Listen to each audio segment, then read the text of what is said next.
Welcome back to Mid Week Mailbag, everybody. My favourite segment, your favourite segment. It's the segment where I answer all of your fan questions that I get on Instagram and on Facebook.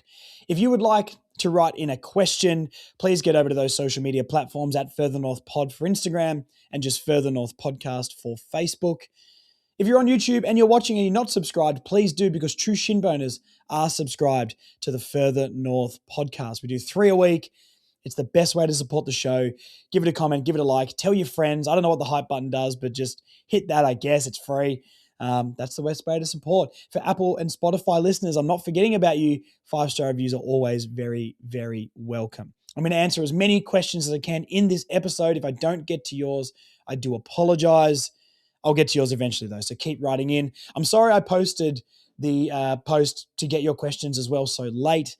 I was hanging out with some mates, and I forgot because I'm a human being.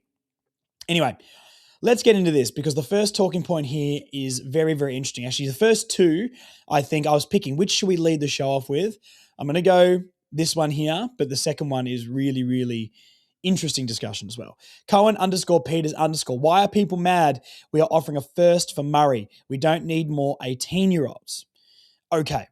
Nick Murry is getting linked to North Melbourne, which I really like. I like Nick Murry.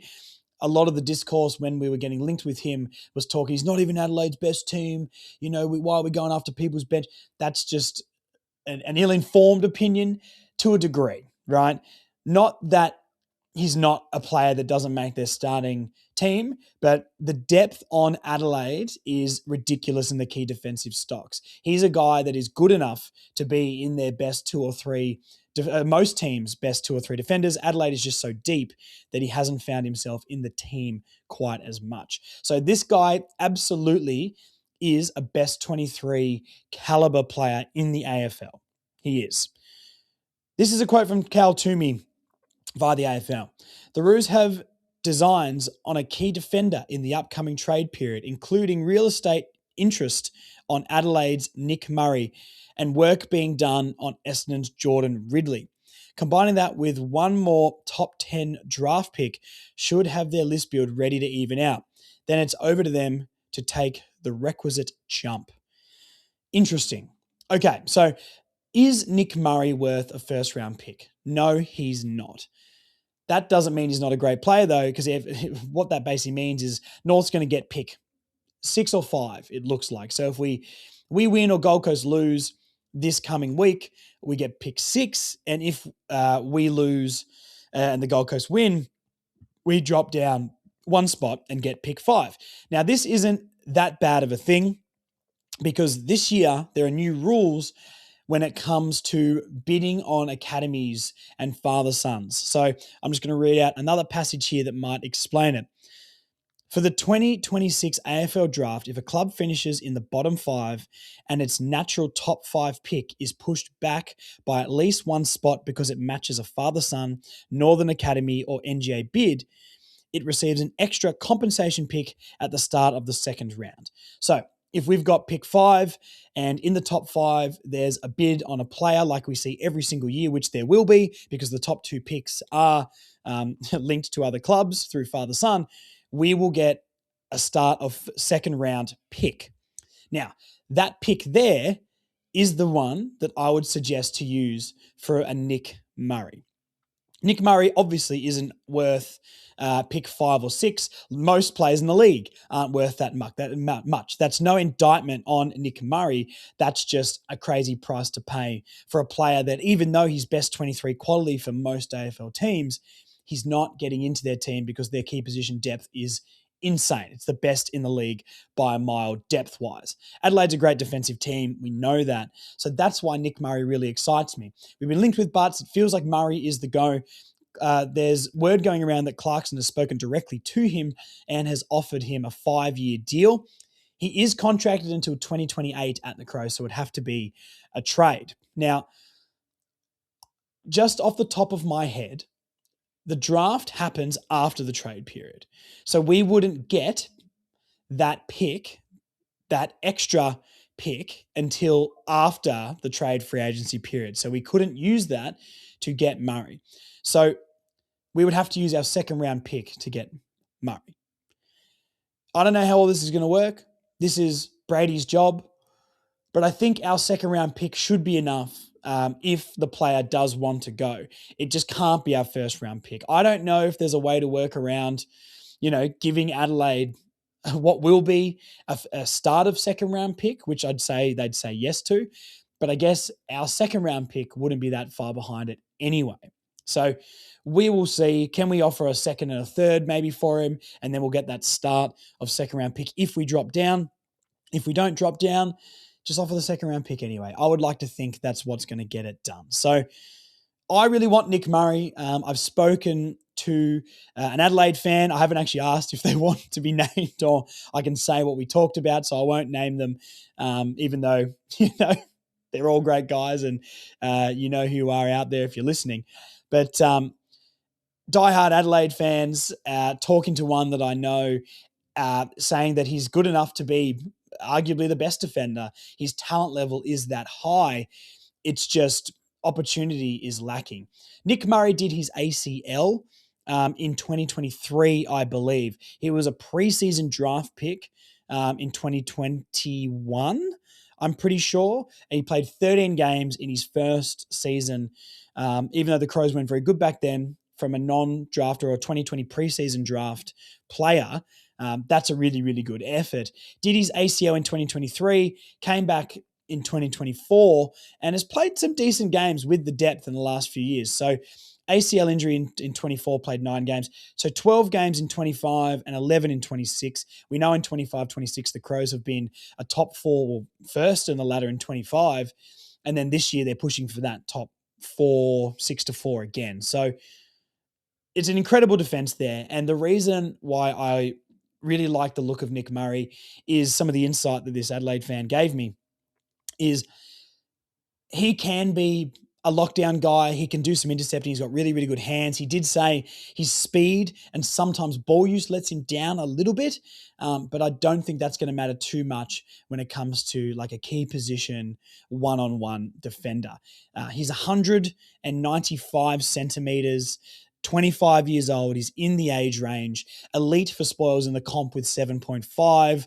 2 tackles a game, which is above average for his position. Intercept marks 1.2, so not as much of an interceptor, but that's what we got Chom there for. So I really like Nick Murry. I think this is the guy I want and I would get. Butts feels like he's going to the Dogs. I think Butts and Murray are pretty close. Butts is maybe better now, but I think Murray has shown, and this is what the Adelaide fan hinted at me, has a higher ceiling. Now, if we switch it over to Jordan Ridley, this one doesn't excite me quite as much. I think he's the one that's been wanting to go to Brisbane for ages too. I don't think he'll come to North Melbourne personally. Players always get their wish. You've sort of got to convince the player to come down. But Jordan Ridley is incredibly injury prone. 9 games, 24, 10 games in 25, and 7 in 26. He's had a lot of injuries, injured on 3 separate occasions in 2026 alone. So I would probably say no to Ridley. He's 27 going on 28 as well. So I would probably say no to Ridley, even though he's a better player now. I don't know. He doesn't feel like as much of a key defender as sort of like a hybrid to me. I might just be wrong there. I mean, even just looking, it's just a simple stat, but spoils 7.5 to Murray and 2 to Ridley. So we need the guys going to spoil the ball, play on the best key forward. Murray feels like that to me. So this has been a long discussion on Murray. Let me know if you would want Nick Murray at the club. He is the guy that I would really like, and I think our second round pick should be able to get it done if the player would like to come. Hopefully we've got a decent relationship with Adelaide and we can get that thing sorted. If you've got any extra info on how the picks, that sort of compensation pick, I guess, if we're top 5 can work at the start of the second round, let me know. But I'm assuming they can't use that to go and trade because they wouldn't have got it yet because the trade period's before the draft. So anyway, 10 minutes on this topic. Crazy. Let's go to the next question. Philip_Thuma 22. I think that's correct. Strongest decision we've made as a club in a long time was not folding on Simpkin. Thoughts, Josh? I couldn't agree with you more, Philip. I genuinely couldn't agree with you more.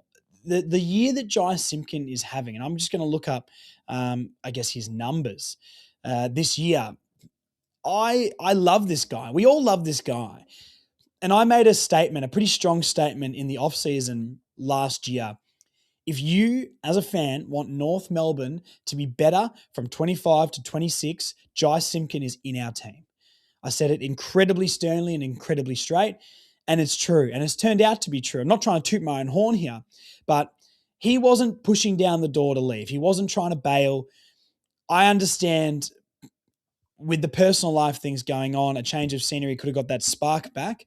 But literally since round one, we haven't needed any extra spark from him. He's been absolutely fantastic.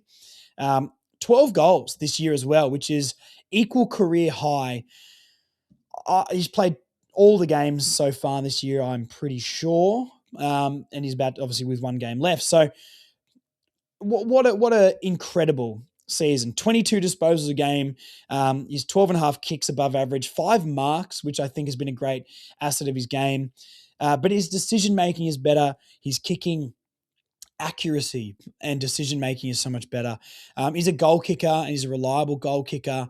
And he's stood up in big moments this year. He just brings energy, and maybe taking that captaincy off him, and North being a bit better has just like freed him to be himself. And God, he's a good player. I really love Jai. And another thing, like for all the criticisms that Rawlings and our recruiting team can get, and some of them are rightly so, I've also said many times, we often criticize the things to criticize and ignore the things that are good, because that's the natural way I think our footy brains are wired these days. The stance to say 2 first-round picks when everyone was saying he's not worth that. Yeah, he's not. But he's our player.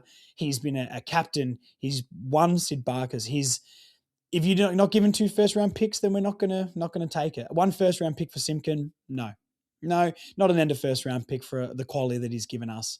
We don't need, almost like the previous comment, we don't need more 18-year-olds, and that's why I'm in favour of using our, I wouldn't use our first-round pick on Murray, but sort of to answer the last question, which we never really circled back to, if we had to, I wouldn't lose my mind. The value isn't there for us, but it's time to start getting better now. So I don't want to use that first-round pick on Murray, but if we did, I wouldn't be overly, I'd be frustrated, but let's see what the next year turns out. Even though the value isn't there, I understand that, but we just have to get these players in. I'd rather pay overs for a key position defender that we really, really need than hold off and not do it because the value's not there, but we go into next season and don't get one. You know what I mean?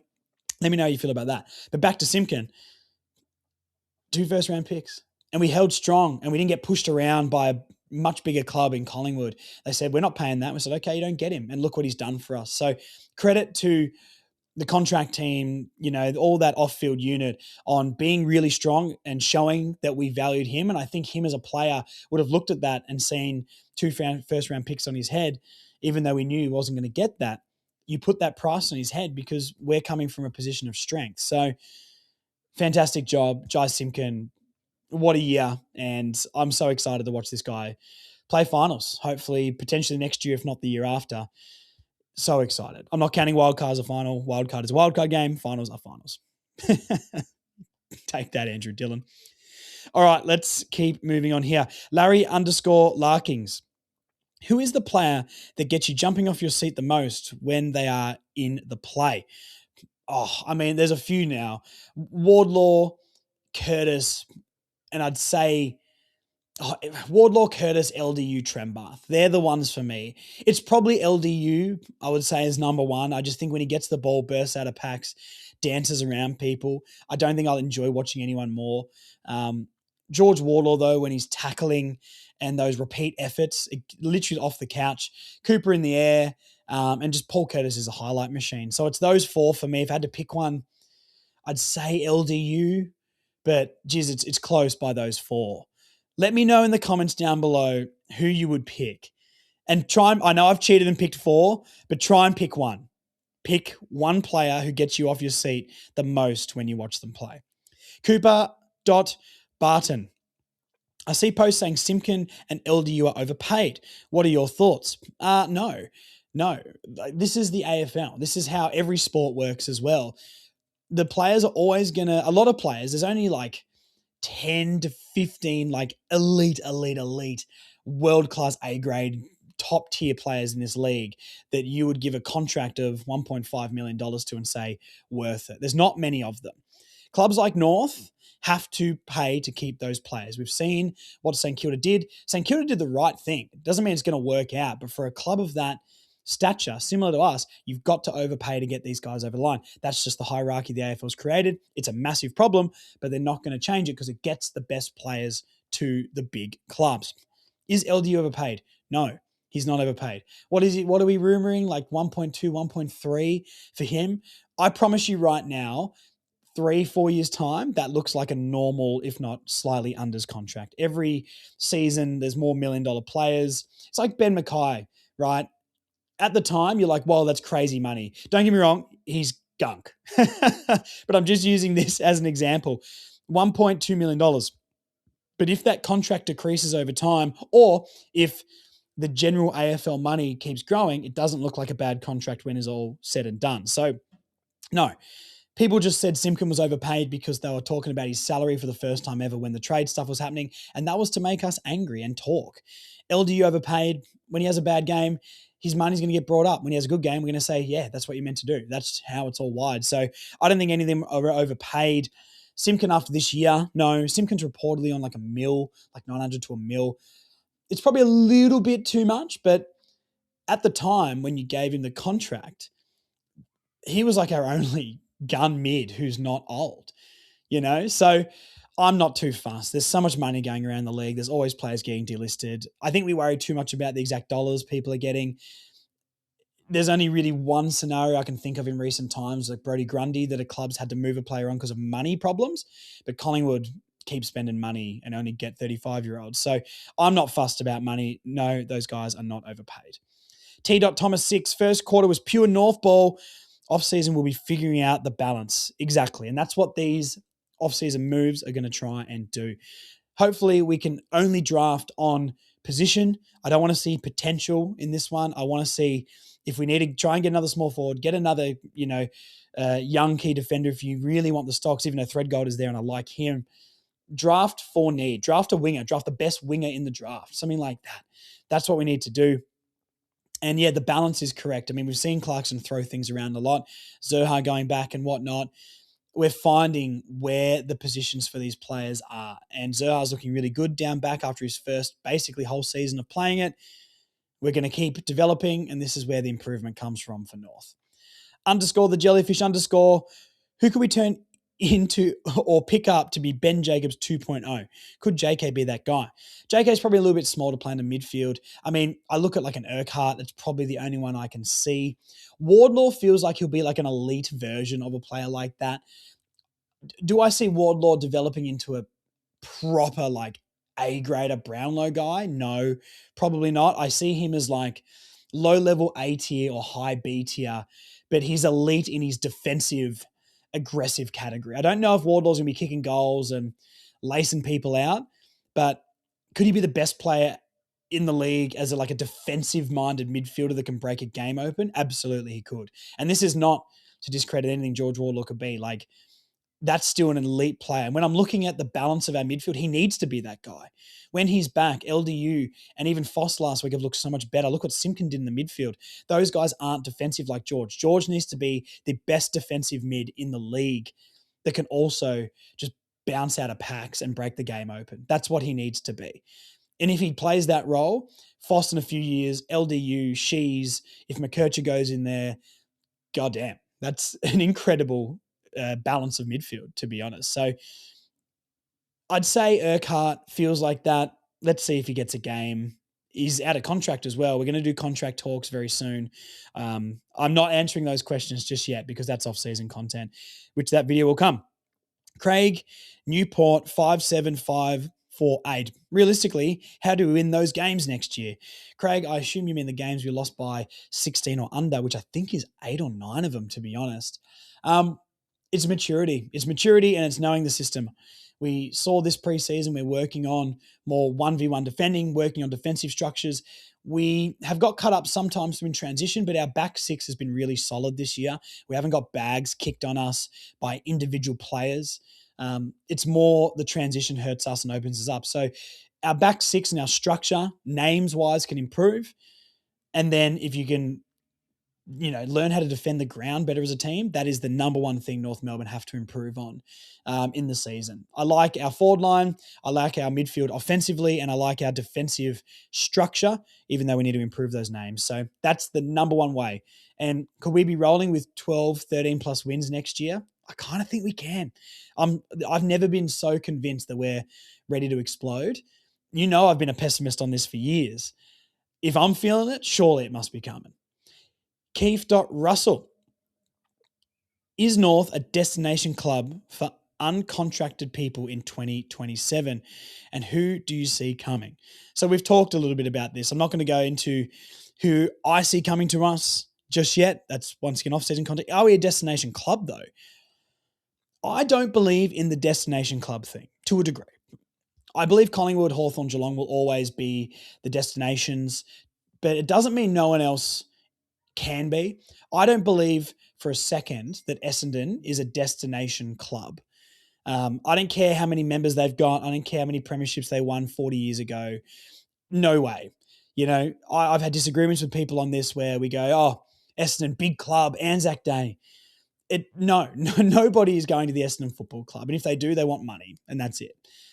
Like a Richmond, big club, they're a basket case. They're a wreck. No way. The talent that they've drafted a few years ago, like 20% of it looks like it's going to be okay. The others just never play. That's probably put them 2 years behind their rebuild, to be honest. I think they're a broken football club and they can't just survive off winning 3 and 4 years, which is incredible, but that's just not how it goes. Even a West Coast, they've got the draw of being in Perth, but are they going to get any big names at Chad Warners and stuff? Hell no. No one wants to go there. They're not going to want to go there. We've elevated out of that bracket now. And I think we've had enough close games and good performances on bigger stages, Friday, Thursday nights, gather around against the reigning premiers in Brisbane that show we're so close. And when we played, especially first chunk of the year, when we played those teams below us, we pumped them. We pumped the Tigers. We pumped the Power. We've had really good performances this year. So you've got a 4-time premiership coach. You've got undeniable under 22 talent, probably the best in the league. And you've got a team that jumped out of that bottom 3 into wildcard contention. The only time we've been out of the wildcard all year is the last round of the season. Can you sell it? 100%. I'm not saying you can sell it as much as a Pies, a Cats, a Hawks. Geelong are cheats. We know that they're cheats.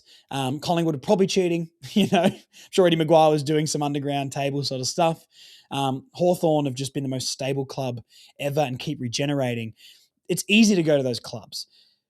But can you sell us more than a Bulldogs? I think you can. The Bulldogs have been mid-pack and mid-tier for so long now. Bont is old. Darcy can't stay on the park. I don't know. I don't get it. And I'm a North fan, obviously. You guys know that. So am I overstating it a little bit? I just think we're a more exciting package moving forward than the Dogs. I think we're a more exciting package moving forward than the Saints. We're an exciting package compared to Essendon. Carlton's an interesting one. Will Carlton go out and get any big boys? I still have a lot of questions about Carlton. If there's one club in my entire life that has shown that they love a false start, it's the Carlton Football Club. The Carlton Football Club's probably been the worst team in the AFL since 2000, just because Essendon were good those first 4 or 5 years of 2000. Consistently the most average football club. They made a prelim a few years ago. You wouldn't have thought Voss would be sacked in like a year and a half's time. And he was. Because it's Carlton and they always find a way to screw it up. It's been an incredible 11 games for Carlton. Incredible. Like I didn't see it coming. But the reason everyone's so pumped and excited on them is because they set the bar so low that anything better than that they got excited with because that's what the fans do there. I'll believe that Carlton is good round 6 next year if they're 4-2 minimum, depending on their draw, of course. That's when I'm going to actually believe. And I'm not saying they can't do it. They look fantastic. But I've seen this before with Carlton. We'll see. So I think we've got a decent selling point to opposition players, sorry. Ashton, Vivian 16. Thoughts on the Ollie Hollands rumours? I personally don't want him at all. Ollie Hollands is an interesting one. Another player I'm just going to quickly Google in front of me here. he is a player that I see similar in the Spargo mold of signing, where it's not going to make anyone excited and we're going to trash it, but could it be something that works out long term? Now, I'm not excited by Ollie Hollands, and I sort of said I don't really want him last podcast.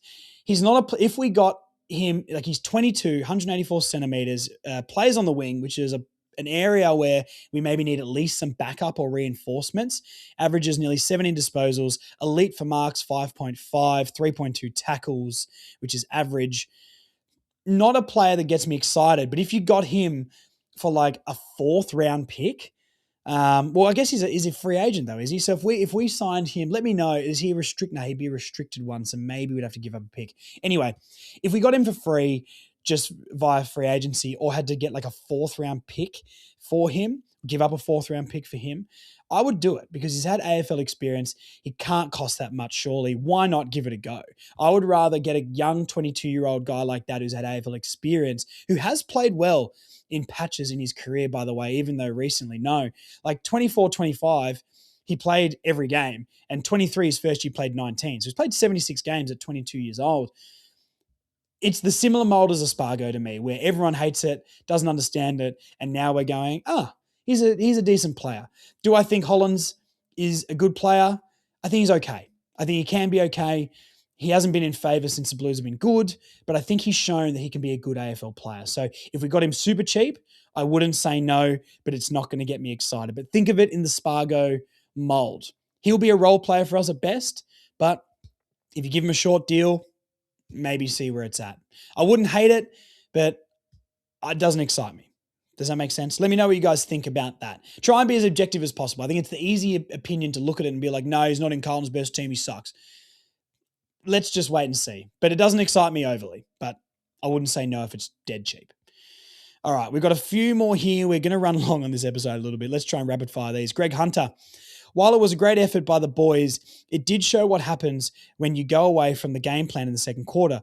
This will come with experience. Our lack of key defender really shows out. Rumours Murry from Adelaide is coming, but the experience is still not there.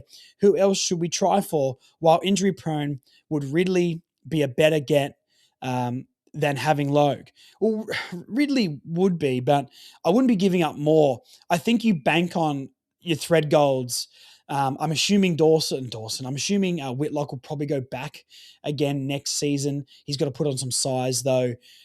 You know, Goda was fantastic in the VFL on the weekend. I know he's not a proper key defender, but if you get Archer, Goda, Hardiman in that team alongside a Nick Murray, a Charlie Comben with Threadgold coming through, Dawson, Whitlock, whichever one of those might be back there. And then some of the distributor still got Parker down there and Daniel and McKercher sort of running it. I like it. You know, I think Threadgold, Archer and Goda coming back in and playing full seasons next year would be massive, absolutely massive for us, and Hardiman as well. So I think that's where the biggest leap will come from in our defense. I would probably go and get one key defender in a Nick Murray. The only other way I'd get 2 key defenders if we get a player better than Nick Murray, like a Wiedering, even though I don't, like, would I offer our first round pick for Wiedering? I'd probably say yes. He helps us up until we're probably, you know, a top 4 chance.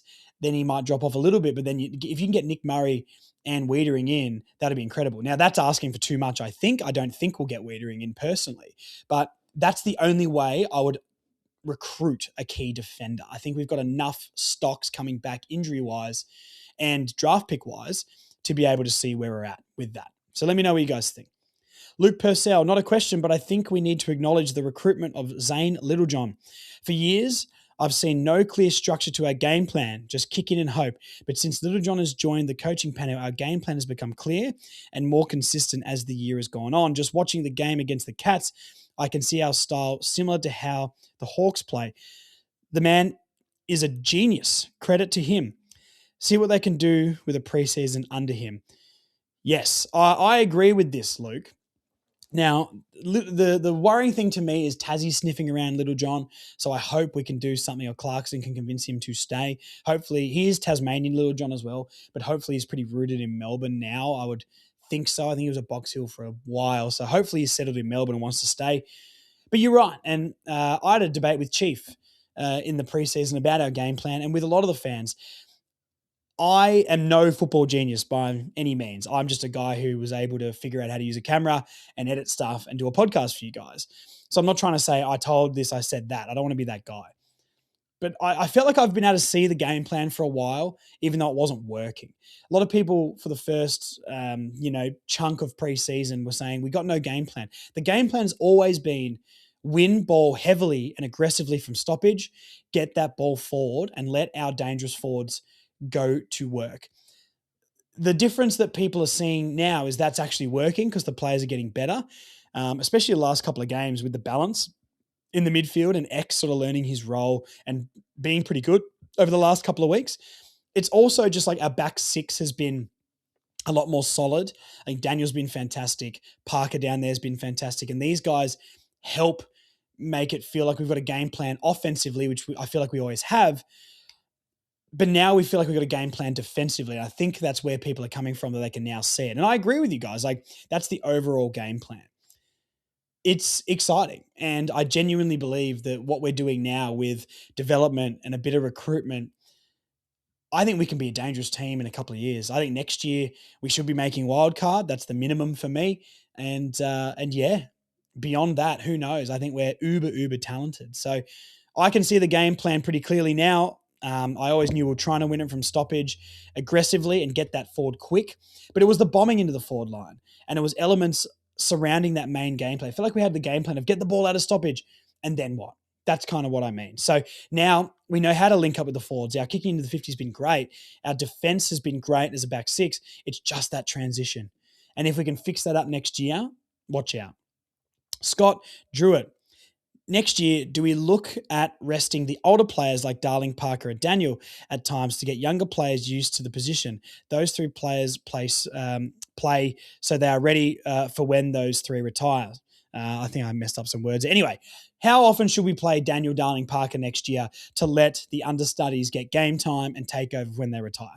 Daniel's 29, I think. He's got so much time left. I'm not putting Daniel in that category. Daniel is a kid compared to Darling and Parker, but it was just like 4 years difference. So Daniel's going to be here for a while. Get used to that. Daniel's a gun. I love Daniel. Does he get moved further up the ground next year? Potentially, but I really like Caleb Daniel. He's been very, very good this season. The other two, yes and no. I think I'm still in favor if they're playing well, you let them go and you wait till those players underneath take their spot. Darling and Parker just are undroppable at the moment, and probably will be next year too. So you've got a drip feed, yes. I would like resting them off a 5-day break like we did with Goda maybe. But if they're playing well, you don't kick them out like that. The players underneath have to deserve their spots. That will be my only point on that. All right. Couple of questions here. Oh, we've got a few more. Dion Milne. Sorry, we've spent so long on the Nick Murray question. This episode is going longer. Dion Milne. Should we trade our first round pick for Geelong Sam De Koning and get back their second, or Myers included? I mean, look, if we could trade a first and get De Koning and Brian Myers, I would absolutely do that. Absolutely. I think De Koning can be a really good player. I feel like he's been a little bit injury prone as well. Let me have a look. If I can see how many games he's played this year, or has he just been in and out of the side a little bit? How many games? So he's 25, 204 centimeters is crazy. But I really like him as a player. He's played 18 games this year. It's not too bad. 23 last year.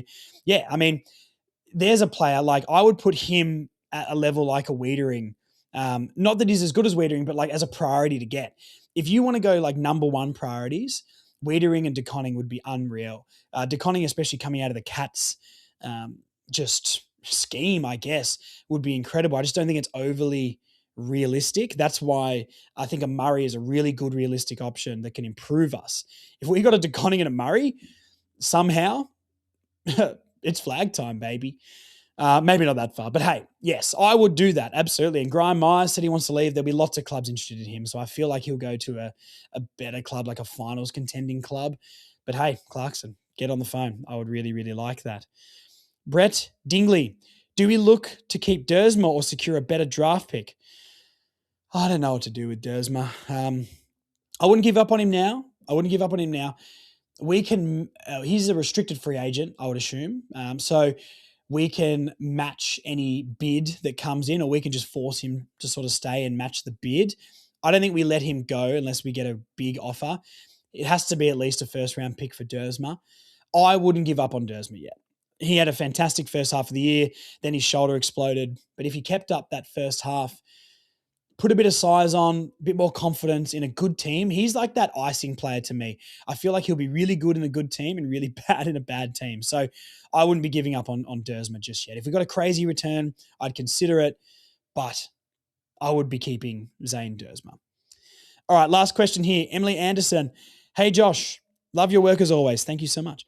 As this weekend is our last men's game for the year, what players would you like to see named in the team? Any debutants or players we haven't seen enough of this year? I'd like to see Goda back. That would be number one for me. I just don't think we're getting the big rotation. We've never really done that. I think it sets bad standards. I mean, Ollie Griffin kicked another 3 goals, I believe, in the VFL. Bailey Scott had like 43 touches, but I think it's an end of an era for Bailey Scott. I'd love to see Dove personally, but hasn't done enough at VFL level. I'd love to see Ollie Griffin. He warrants a spot. Sheaves will probably be going out, I would assume. So Clarkson Albert confirmed that. I'd love to see an Urquhart. I don't think it happens. Realistically, if you give me Gota and Ollie Griffin to come in, I don't think there'll be many other changes outside of that. I'm just having a quick scroll through here. Doesn't feel like Constanti will get in. Cooper Harvey had leather poisoning on the weekend, but that's because we were awful on the weekend. He did about 1,000 kickouts. The ball was just in our back line the whole time. So Cooper Harvey racked it up, but he was okay. I don't think anyone else here, for me, should be getting a game. Would love to see Taylor Goad, but once again, I'm a bit confused on Taylor Goad if Will Dawson is playing. So who knows? But realistically, if you want two realistic ones, I'd pick Ollie Griffin and I would pick Gota. They're the changes I would make. We played really well against the Cats. You shouldn't be mixing it up too much just because it's the last round. But hey, honestly, if we lose it and get that extra pick, I won't say no. I don't think it changes our trajectory for the future, finishing one spot lower. And hey, let's see what the Swans dish up. There's a lot of allegations right now coming out about the Swans. I'm not going to go into details about that, but you would have heard it by now. So what will their week look like for preparation? What will their squad look like if these players get named and do they get dropped? Might be an interesting game, but for North Melbourne's future, genuinely, probably losing is the best option in this one for that extra pick. But I want to win every game, to be honest. So if we win, cool. We'll figure it out. All right, that's enough. Thank you for tuning in, guys. Sorry this one was a little bit longer. Subscribe to Further North on YouTube. True Shit Betters are subscribed. And we'll be back for the preview pod very, very soon. Go North.